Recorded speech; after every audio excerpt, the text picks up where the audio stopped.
আজকে দেখাবো কিভাবে ঘরে থাকা সাধারণ ডিম আর পাউরুটি দিয়ে বানানো যায় একদম মোলায়েম আর সুস্বাদু পুডিং। রেসিপিটা এত সহজ যে একবার বানালে বারবার বানাতে মন চাইবে। তাহলে শুরু করা যাক। তার আগে বলে দেব এই রেসিপিটা কিন্তু বাচ্চাদের খুবই প্রিয়, বড়দেরও প্রিয় হবে যদি একবার বানাই খান।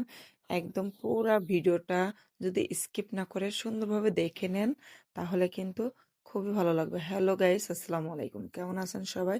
তো চলুন শুরু করা যাক আজকের রেসিপিটা। তো এখানে আমি কয়েক পিস পাউরুটি নিয়ে নিলাম, আপনারা যে কয় পিস পারেন নিতে পারেন। এখন আমি পাউরুটির পিসগুলার সাইডটা কেটে নেব। ঠিক এভাবে সাইড কাটা হয়ে গেলে আমি পিস পিস করে নেব।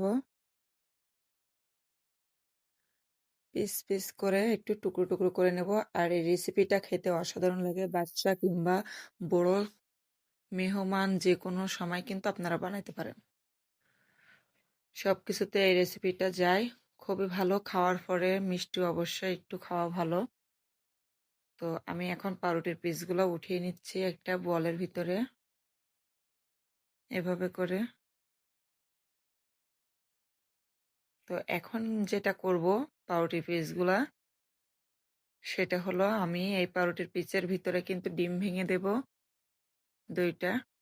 আপনারা চাইলে রেসিপিগুলা কিন্তু বাড়িয়ে নিতে পারেন। তো এভাবে করে ডিমটা ভেঙে নেওয়ার পরে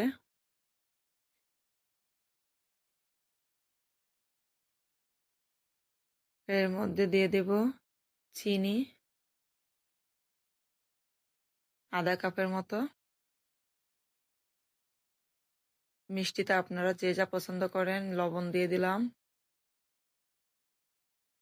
অল্প পরিমাণে, ভ্যানিলা এসেন্স দিয়ে দিলাম অর্ধেক, আর একটু বেশি দিয়ে দিলাম। তো এখন দুধগুলো দিয়ে নেব। দুধটা কিন্তু জাল করে ঠান্ডা করা। এখন পাউরুটিটা এভাবে ভিজিয়ে রাখতে হবে কমপক্ষে আধা ঘন্টার মতো। আর যদি ভিজিয়ে না রাখতে চান, হাতে সময় না থাকে, অবশ্যই ব্লেন্ডার করে নেবেন। তো আমি এভাবে করে একটু ম্যাশ করে নিচ্ছি এই বিটার দিয়ে। এটা হলো এক বিটার, এই বিটারটা দিয়ে আমি ম্যাশ করে নেব। এরকম সহজ সহজ রেসিপি পেতে অবশ্যই আমার চ্যানেলে যুক্ত হয়ে যাবেন। অবশ্যই সাবস্ক্রাইব করে আমার চ্যানেলের পাশে থাকবেন ইনশাল্লাহ। আরও যে রেসিপি আপনারা চান সহজভাবে, সেই রেসিপিগুলো বলবেন। আমি এখানে একটা প্যানে কিন্তু সুন্দর করে চিনি দিয়ে নিলাম, আর চিনিটা দিয়ে একপাশে রেখে দিয়েছি। আর এদিকে আমি সেই পাউরুটির মিশ্রণটা কিন্তু আরো একবার এভাবে করে গুলে নিচ্ছি।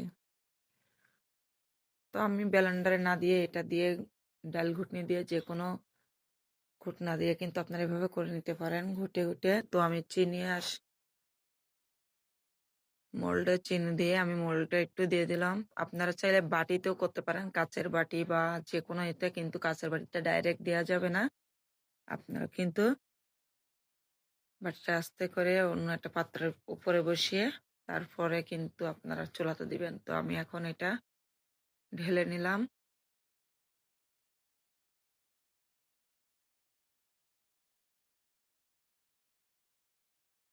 তো ঢেলে নেওয়ার পরে আমি চুলাতে বসিয়ে দিলাম।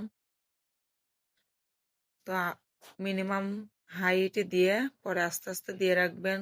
মিনিমাম কমপক্ষে আধা ঘন্টা থেকে 1 ঘন্টা, খুবই আস্তে আস্তে। তারপরে হয়ে যাওয়ার পরে ঠান্ডা হয়ে গেলে আমি এটা কেটে বার করে নিচ্ছি সাইড দিয়ে একটু ছুরি দিয়ে। তো এখন আমি নামিয়ে নেব। নামানোর পরে এতটা সুন্দর হয়েছে আমার পুরা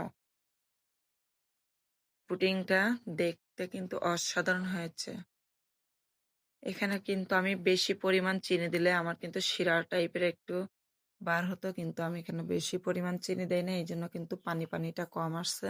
এতে করে শুকনা শুকনাটাও একটা অন্যরকম মজা। তো এভাবে করে আপনারা ফ্রিজে রেখে দিবেন কমপক্ষে 1-2 ঘন্টা। তারপরে ঠান্ডা করে খাবেন, তাতে করে খেতে অনেক টেস্টি হবে। আর আমি কিভাবে কাটতেছি পুডিংটা একটু দেখিয়ে দেই। এরকম সহজ সহজ রেসিপি পেতে অবশ্যই আমার চ্যানেলটা ভিজিট করবেন। ভালো লাগলে বন্ধুদের মাঝে শেয়ার করে দিবেন। যাতে করে সবাই একটু দেখতে পাবে। তো এভাবে করে আমি কেটে নিচ্ছি। ভালো লাগলে অবশ্যই লাইক, কমেন্ট, সাবস্ক্রাইব করতে ভুলবেন না। শেয়ার করতে একদম ভুলবেন না। আমি একটা পুডিং উঠিয়ে নেব এখানে।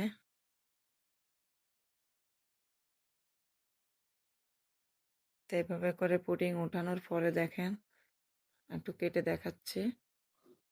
খুবই টেস্টি হয়েছে এবং ঘ্রাণটাও কিন্তু দারুণ।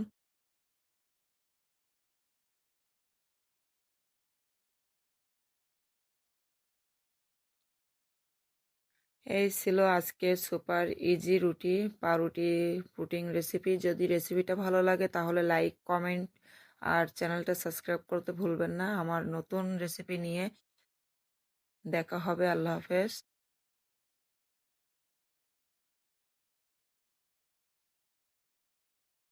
তো সবাই ভালো থাকবেন, সুস্থতা কামনা করি আপনাদের সবার জন্য। আমার চ্যানেলটা ভিজিট করে আমার পাশে থাকবেন। অনেক অনেক ধন্যবাদ আপনাদেরকে আমার রেসিপিটা দেখার জন্য। আমি কিন্তু কোনো কিছু স্ক্রিপ্ট করি না, আপনারা ফুল ভিডিও দেখে রেসিপিটা তৈরি করবেন।